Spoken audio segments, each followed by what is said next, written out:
Bon, j'ai fait la bêtise d'enregistrer ma vidéo sans l'écran. Du coup, je n'ai pas enregistré une vidéo. Enfin, si, mais avec un écran noir. Ce qui fait que j'ai dû monter la photo derrière le son. Tu vas m'écouter dire, comme tu peux voir à l'écran, regarde ici, etc., etc. Mais tu ne verras pas ma souris bouger à l'écran. Et c'est normal parce que ce n'est pas une vidéo, c'est une image figée avec du son derrière. Tu m'excuseras. J'espère que la carte elle est suffisamment explicite avec mes explications pour que tu puisses suivre. Je te fais un gros bisou et je te laisse avec la vidéo entre guillemets. Hello everyone, j'espère que tu vas très bien. Bon, je viens papoter avec toi de cette pleine lune en Verseau qui arrive le 19 août 2024 et qui est, pour le dire d'une façon très élégante et douce, très dynamique, messieurs, mesdames. Alors commençons par rappeler que les pleines lunes sont des lunaisons de conscientisation, d'aboutissement, de résultats et de clarté, et tout ça notamment à un niveau émotionnel. Lors d'une nouvelle lune, quelque chose qui est demeuré caché jusque-là se révèle au grand jour et nous pouvons le voir. Ce que nous pouvons voir maintenant que nous ne pouvions pas voir avant, nous pouvons avoir une forte impression émotionnelle. C'est pour ça qu'on dit que les pleines lunes éveillent de fortes émotions. Que ce que nous voyons nous convienne ou pas, c'est quand même un véritable cadeau de pouvoir le voir. Car à partir de ce moment, nous pouvons décider de faire quelque chose avec ça, agir en conscience, parce que nous savons. Et en ce 19 août 2024, la classique opposition Soleil-Lune dans l'axe Lion-Verseau que nous présente toute saison Lion est plutôt atypique.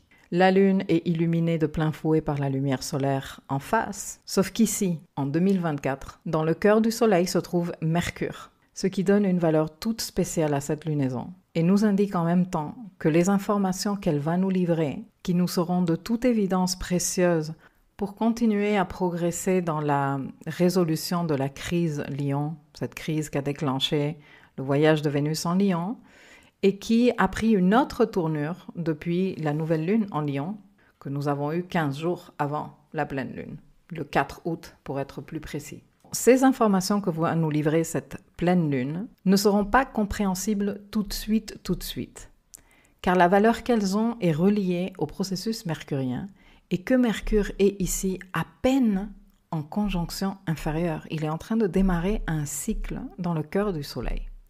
Ce cycle va nous emmener jusqu'en novembre de cette année, mais le 30 septembre, date à laquelle ce cycle mercurien arrivera à son stade de pleine lune, donc de aboutissement, de maturité, nous pourrons avoir une compréhension bien plus fine et éclairée de comment nous pouvons nous servir de ces informations. Alors je précise tout de suite que ce ne sera pas quelque chose qui se passera nécessairement le 30 septembre, mais autour de cette date.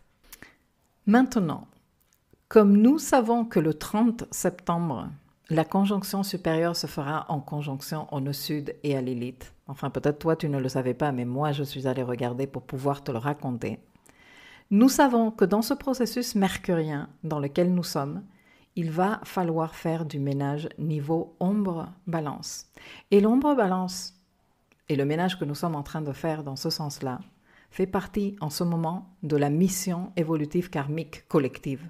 Depuis que l'axe nodal est entré en bélier pour le nœud nord, balance pour le nœud sud, nous sommes en train d'avoir des éclipses de nœud nord en bélier et de nœud sud en balance qui nous permettent graduellement de conscientiser cette ombre balance pour pouvoir justement nous en délester. L'ombre balance, pour te la résumer très rapidement et ne pas laisser ici comme un vide informatif, même si j'ai fait des leçons dans le dossier astrologie nodale à ce sujet, et tu trouves également des leçons sur la lumière et l'ombre balance dans le dossier les signes astrologiques, tourne principalement autour de la difficulté pour s'assumer et s'affirmer dans son individualité dans le but de préserver la relation à l'autre. Tendance à s'effacer pour faire vivre la relation, tendance à dépendre excessivement de l'autre et tendance en général à tomber dans tout type de conformisme qui va de la main avec un manque de courage pour se positionner et se distinguer de l'autre.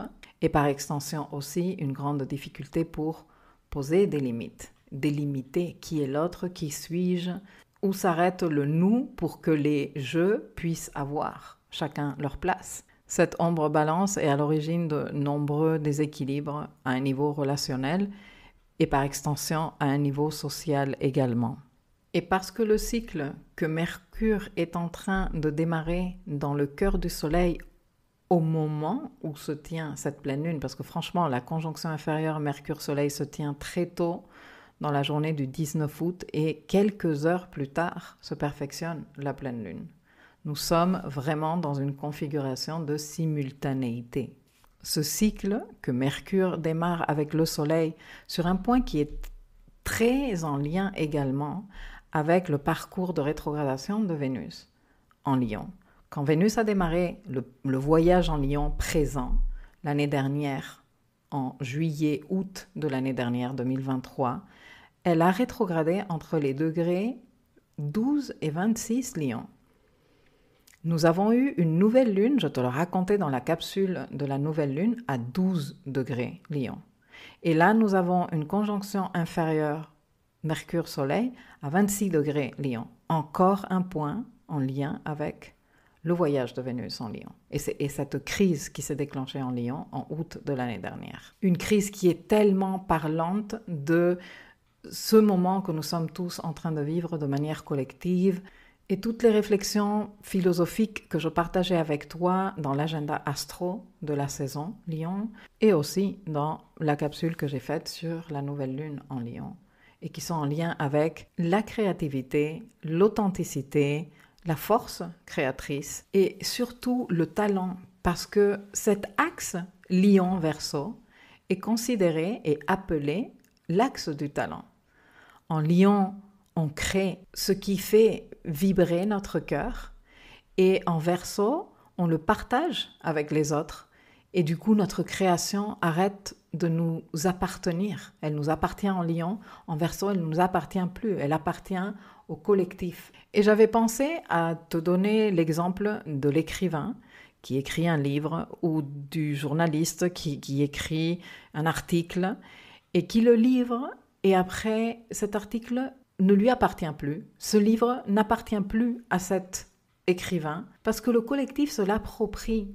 Et comment le collectif se l'approprie ? En se servant dans les conversations avec les amis. Ah, j'ai lu ce livre. Ah, ce passage, il était super sympa. Ah oui, comme disait l'auteur, oui, non, je ne suis pas d'accord avec ce que le journaliste a dit dans cet article, c'est du n'importe quoi. Tu vois ? Mais quand je préparais la trame pour cette capsule, je me disais non, je veux trouver aussi un exemple qui parle plus à la quotidiennité des personnes. Parce que nous ne sommes pas tous des écrivains ni des journalistes et nous ne faisons pas tous des œuvres artistiques que nous livrons après ou que nous exposons dans un musée, ok ? Un autre exemple, c'est quelque chose que toi tu fabriques pour un ami ou une amie pour son anniversaire. Ou des muffins que tu as cuisinés, tu t'es dit que tu allais offrir des cookies au chocolat, aux pépites de chocolat parce que tu les fais trop bien. Et tu les offres à quelqu'un et du moment où tu les offres, ces cookies ne t'appartiennent plus, cette œuvre ne t'appartient plus et elle va aller créer un impact quelque part ailleurs. Cette copine, elle va inviter une autre copine à prendre un thé et elle va partager les cookies avec et ces cookies vont faire partie de leur conversation par exemple. Ensuite, cette autre amie peut rentrer chez elle et dire à ses enfants « Oh là là, aujourd'hui j'ai pris un café avec une copine et elle m'a partagé des cookies qui étaient délicieuses. » Et cette œuvre continue à répandre sa lumière quelque part dans le monde, même si tu n'es pas Da Vinci ou Dali, tu vois ce que je veux te dire ? Cette façon de répandre la lumière Lion ne se passe pas non plus uniquement sur quelque chose, un objet que tu produis ou quelque chose de matériel. Ça peut être à travers une conversation, ça peut être à travers un moment de complicité que tu as passé avec quelqu'un. Bref, ça peut prendre de nombreuses formes. Ta créativité, ton authenticité, ce que tu livres de ta lumière avec le cœur peut prendre n'importe quelle forme et fait toujours beaucoup de bien quand on le reçoit. Et puis, ça ne t'appartient plus. C'est parti dans le collectif. J'espère que je m'explique. Et tout ceci est super pertinent dans n'importe quelle pleine lune en Verseau. Dans celle-ci, c'est particulièrement important Parce que, comme tu peux voir à l'écran, nous n'avons pas qu'un Mercure conjoint au Soleil, nous avons Vesta aussi dans cette conjonction. Mais de Vesta, je t'en avais parlé dans les leçons que j'avais faites sur Vesta en Lion et que tu trouves dans le dossier Le voyage de Vénus en Lion. Toujours est-il que du côté Lion, nous avons quand même une force avec ces 3 corps ensemble autour du degré 26-27 Lion. La Lune, elle est en face parce que c'est la pleine Lune. Donc, obligatoirement, une pleine Lune face au Soleil. Mais regarde que ici, nous avons le Soleil en opposition à la Lune et à 27 degrés Taureau, qui se trouve exactement Uranus. Ce qui fait que nous avons ici une configuration de grand carré fixe. Parce que comme tu peux voir, du côté Scorpion, nous avons Pallas. Alors, elle n'est pas à 27 degrés, mais elle est à 24, presque 25 degrés. Donc, elle entre parfaitement dans cette configuration de tension fixe.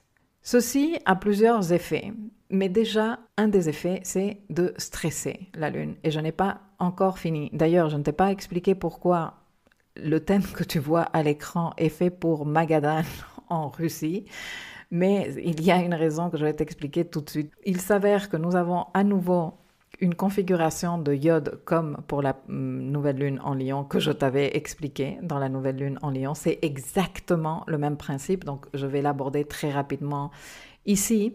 Mais pour qu'on puisse le voir clairement et qu'on puisse voir que la position qu'occupe Pluton est dans la maison 6 et la position qu'occupe Neptune est dans la maison 8, il me fallait placer le Soleil et Mercure sur l'ascendant.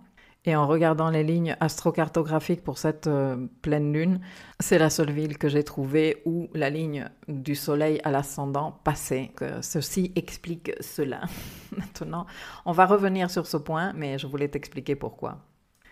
Le fait que la lunaison se tienne en aspect tendu à Uranus, qui est quand même le maître moderne du signe Verseau où se trouve la Lune, vient nous indiquer que la lunaison va nous livrer des aha moments uraniens qui peuvent facilement nous bousculer, dont le but, comme tout coup d'Uranus, est de nous libérer, mais qui vont demander également un level up à un niveau engagement, car ces éclairs de conscience nous exhortent à nous positionner et à rester bien disciplinés dans la voie à suivre.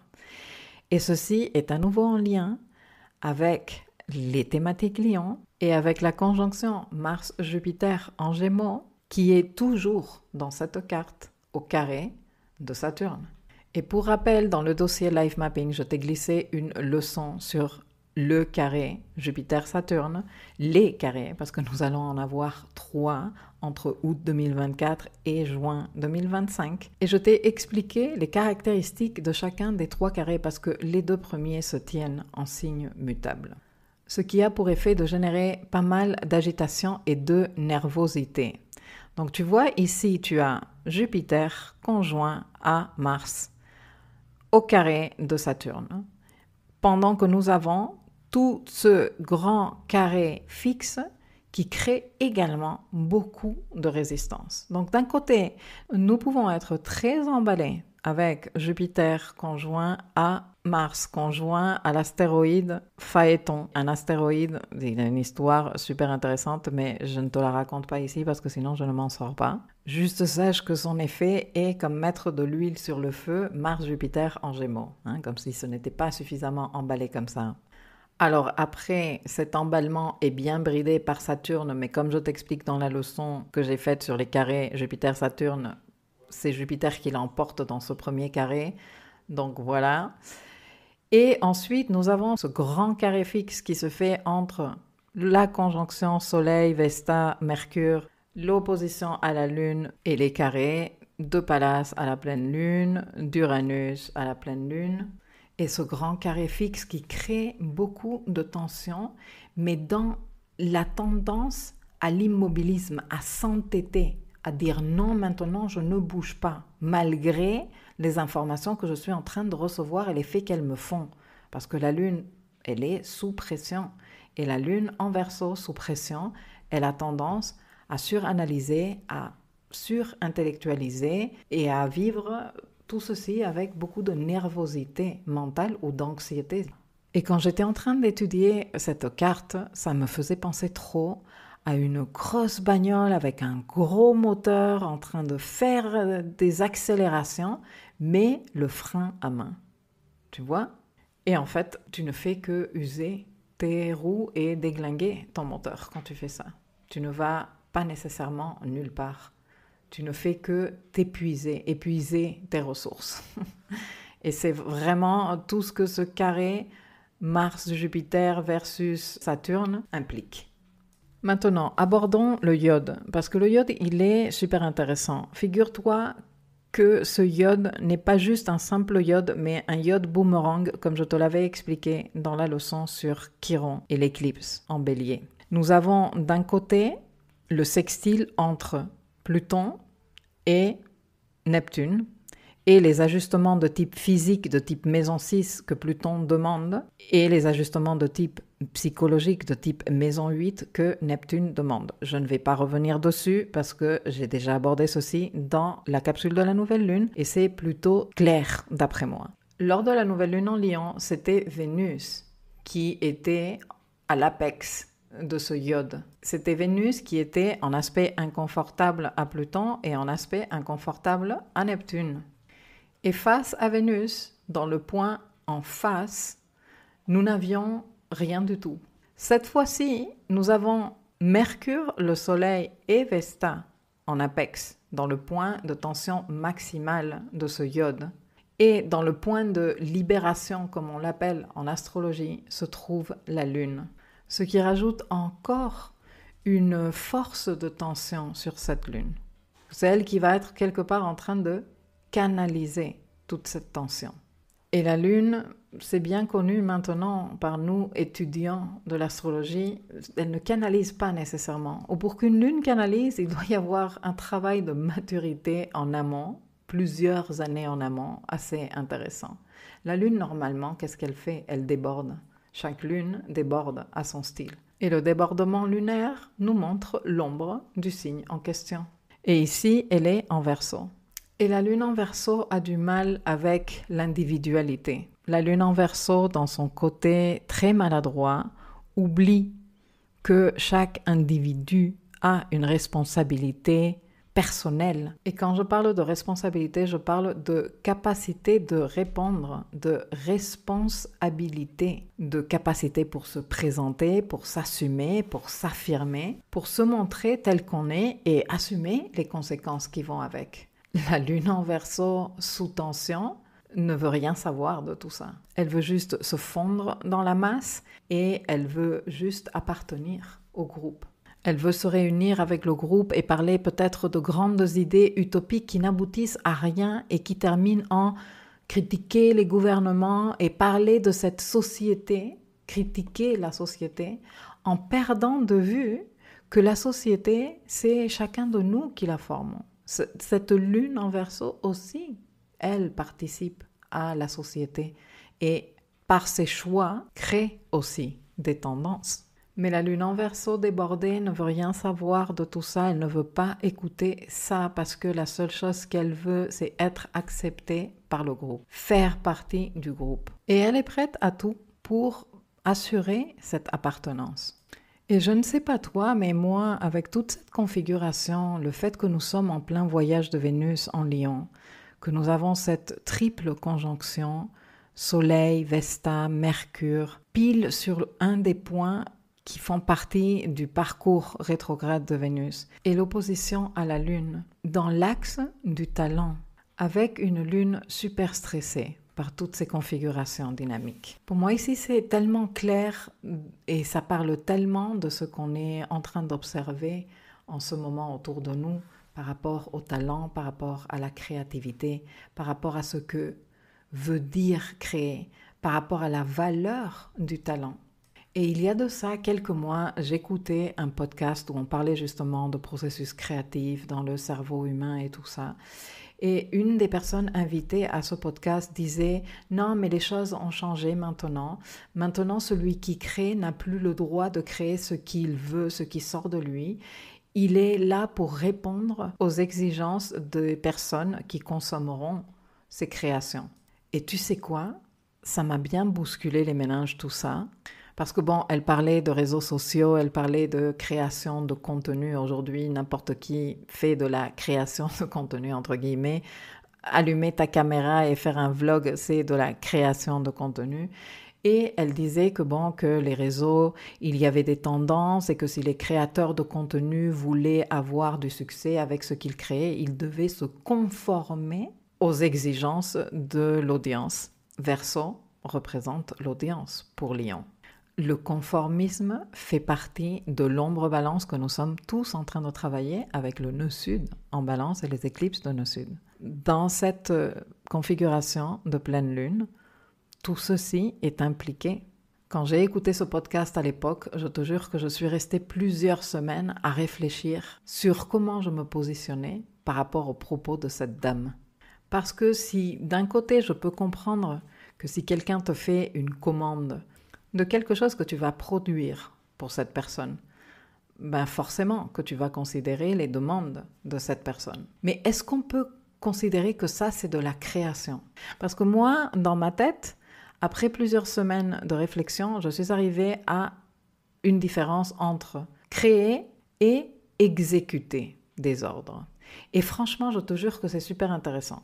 Parce que totalement en lien avec cette lunaison et totalement en lien avec la crise de talent et les enjeux que les transits en Verseau des derniers temps et ceux qui arrivent vont mettre en lumière dans cet axe du talent et par rapport à cette énergie Lion, l'énergie de l'archétype Lion, je veux dire. Et cette pleine lune, avec cette lune sous tension, non seulement d'Uranus et du grand carré fixe que nous avons étudié tout à l'heure, mais de Saturne, qui est le maître traditionnel, pour rappel, du signe Verseau où se trouve la lune, et qui lui aussi est dans une tension.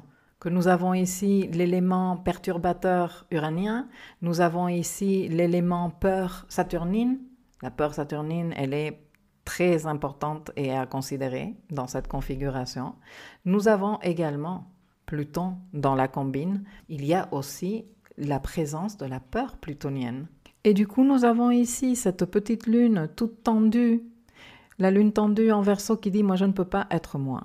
Je dois me conformer à ce que le groupe veut de moi. Je dois répondre à ce que l'audience veut de moi, ce que la société veut de moi, ce que le collectif veut de moi, quel que soit le collectif. Parce que ceci est applicable à n'importe quel groupe de personnes, que ce groupe de personnes soit une équipe de travail, que ce groupe de personnes soit un groupe d'amis, que ce groupe de personnes soit un club, que ce groupe soit une audience, un public, futur client. Tout ça rentre dans la définition Verseau. Et la lune stressée en Verseau a peur. Elle a peur d'être exiliée, elle a peur d'être rejetée, elle a peur de ne pas rentrer dans le groupe. Elle a peur de ça. Et alors, elle est capable de faire quoi que ce soit pourvu qu'elle puisse continuer à appartenir. Et tout ceci est super intéressant parce que c'est en lien avec l'expression de nos talents et l'expression de notre créativité et comment cela est reçu par le collectif. Et après avoir réfléchi pendant de nombreuses semaines, comme je te dis, je suis arrivée à la distinction entre ce qu'est de la créativité et ce qu'est de l'exécution. Je peux dire que je suis un artiste, mais si je ne fais que des travaux qui répondent à un cahier de charges précis que quelqu'un me propose, je ne suis pas en train de créer, à mon avis. Je suis en train d'exécuter. Si, par exemple, moi je suis un peintre et on me dit je veux un tableau avec des montagnes et je veux qu'il y ait ci et qu'il y ait ça, il n'y a pas de place pour ma créativité. Parce que si ça se trouve, moi, la montagne, elle ne m'inspire nullement. Je ne sais pas, j'ai pas envie de peindre ça. J'ai envie de peindre une autre chose. Quelque part, le talent est totalement relié à notre désir. Et du coup, s'il n'y a pas de désir, est-ce que nous sommes en train d'exprimer notre lumière? Ou nous sommes juste en train de mettre nos compétences au service de l'exécution des désirs de quelqu'un d'autre? Mais dans ce cas-là, c'est complètement entendable qu'arrive une IA, une fameuse intelligence artificielle, et elle puisse créer aussi des choses avec des consignes qu'on lui donne. Mais est-ce que ça, c'est de la création? On revient toujours à la même chose. Moi, dans mes réflexions, je suis allée aussi loin que ça. Je me suis dit, mais bien sûr, alors que n'importe quel exécutant peut être remplacé par une IA qui n'est aussi qu'un exécutant. Les IA ne font que exécuter des ordres. Aucune IA, au moins aujourd'hui, ne dit « Ah, j'ai eu un coup d'inspiration et j'ai eu envie de faire ça ». Non. Mais par contre, tu lui donnes une liste de consignes et elle te fabrique un truc qui est en accord à ta demande. Mais pour moi, ça, c'est de l'exécution. Pour moi, ça, ce n'est pas de la création. Et du coup, je trouve que cette pleine lune vient mettre sur la table des thématiques qui, quelque part, sont en train aussi de façonner notre mentalité et certainement nos mœurs dans les temps à venir. La façon dont on emploie les termes pour décrire les choses est importante. Et si tu appelles de la création à quelque chose qui est une exécution, tu es déjà en train de mélanger les concepts. Ce n'est pas la même chose. Et si celui qui crée, le vrai créateur, ne s'octroie pas le droit inconditionnel de créer dans toute l'extension du terme, parce qu'il faut avoir la reconnaissance du groupe, et donc pour avoir la reconnaissance du groupe, je vais faire ce que le groupe veut, parce qu'il faut vendre, et donc pour être plus productif, je vais faire ce que l'autre veut. Nous sommes en train de quelque part participer, en tant que société, à la disparition du talent, à la disparition de la créativité. Tu vois ce que je veux te dire? C'est quand même bien sérieux, non? Que quelque part est en train de s'installer comme une espèce de interdiction d'être ce que nous sommes et de créer ce que nous, de façon très authentique et génuine, désirons créer parce que nous savons que cela fait partie de la lumière que nous pouvons donner aux autres. Et par peur de ne pas être bien reçu, par peur que les ventes ne soient pas spectaculaires, par peur de ne pas recevoir cette reconnaissance, on se dit « Non, le talent à quoi sert? Non, ma lumière à quoi sert? Qu'est-ce qui vend aujourd'hui ?» Mais le truc est que dans cette pleine lune, la lumière que reçoit la lune vient du soleil et que le soleil, il n'est pas seul. Il y a 3 corps ensemble en lion. Le signe du talent, le signe de la créativité, le signe de la lumière que nous sommes venus apporter chacun de nous dans notre style à ce monde. Moi, je dis qu'on ne peut pas continuer à se produire et s'éditer pour convenir si cela va au dépit du talent, si cela va à l'encontre de cette lumière qui nous habite chacun de nous. Et je trouve cette pleine lune mais tellement intéressante pour toutes ces thématiques qu'elle soulève et qu'elle pose sur la table en même temps. Et comme nous avançons vers la pleine lune, en écoutant la radio et en consommant du contenu ici et là, je découvre d'autres informations qui sont en lien avec ceci. Comme par exemple, une des dernières nouvelles qui sont arrivées à mes oreilles et que j'ai dit, mais ça c'est totalement en lien avec les thématiques de cette pleine lune. Il y a un producteur ou un réalisateur, je ne me rappelle plus, suisse, qui a créé un film dont le scénario a été totalement rédigé par une IA. Le film s'intitule « Le dernier scénariste ». Bon, dans le film, apparemment, il y a des vrais acteurs. Moi, franchement, je n'ai pas vu ce film. J'ai juste écouté ça à la radio.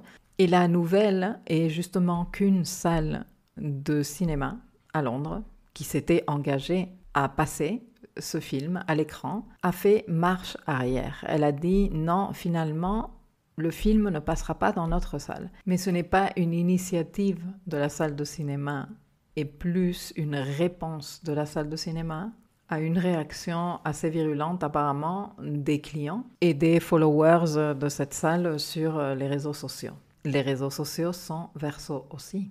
La société est Verseau. Les choix que fait la société, ce que la société accepte ou n'accepte pas, fait partie de ce qui s'établit ou pas parmi nous.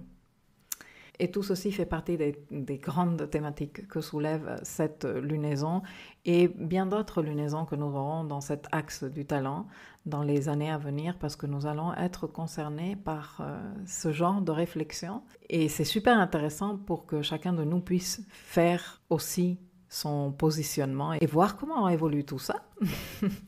Bon, je vais m'arrêter ici parce que ça fait quand même plus d'une demi-heure que je suis au micro.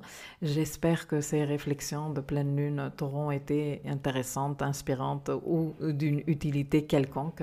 Sache qu'elles viennent 100% d'un être humain et qu'aucune intelligence artificielle n'a participé à la création de ce contenu.